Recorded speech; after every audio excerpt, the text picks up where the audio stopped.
And if you think the wind's gonna make you drift, I mean, if you can anchor up, throw an anchor rope and stop yourself. Use something like a power pole so you don't blow in there on it while you're trying to find out. Sometimes it takes you a couple of casts, even though you've got waypoints marked up here. If you've got a GPS that's in the back of the boat and it's not set up exactly where your unit is, sometimes it can be off a few feet because there's that variance from where your graph is to where your antenna is.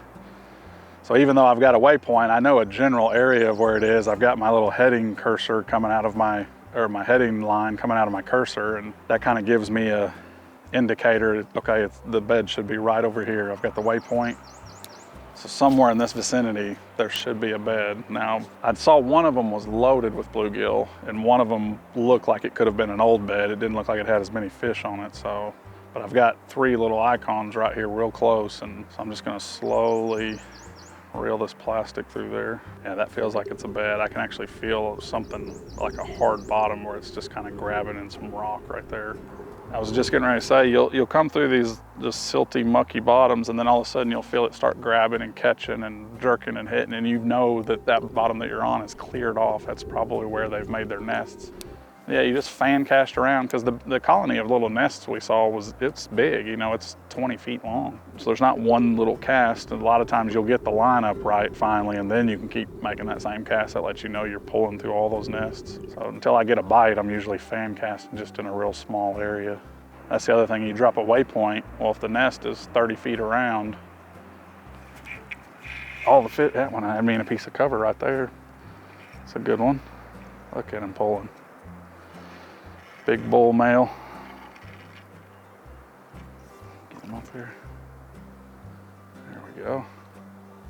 It's a nice one. Got the little bug in his mouth. Those hooks work really good. I was telling Kyle earlier, I've had a hard time finding good bluegill hooks because most of what you use is just crappie hooks and the shanks are too far back. I want to use a little piece of plastic and know when they bite that plastic, they're going to get all of the hook in their mouth. That's a nice one. Quick release. But so that, now I've got a line up now. I just need to keep making that same cast right there. So I'm just throwing this as a 16th ounce uppercut jig from 13 Fishing with one of their new plastics. And I've got it on 4-pound vicious line. I've got it on the 7-foot medium light. That's the same rod I crappie fish with whenever I'm casting crappie jigs, because I usually fish a 16th ounce jig.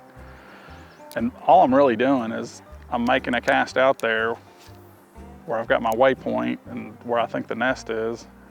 I'm letting it go down. Now it's on bottom. I see my line lay slack. I know it's on bottom. And then I'm just barely reeling it. I kind of want to feel the jig head hitting on the bottom, bumping on the bottom, because if you're coming down through there and then you start hitting this colony of nests that we just marked on the graph, you want to feel like you're running right through there where a bluegill is going to see it and it's going to turn him around. He's going to get mad and just react to it coming through his nest. So I've got these 13 fishing heads in this little groove box. And you can store probably 100 heads in here. I've just got them lined up by size and color and the different styles. But that is such a little tiny hook. I'll see if I can lay it here where you can see it. That hook is so close to the head. That's everything with bluegill fishing, in my opinion.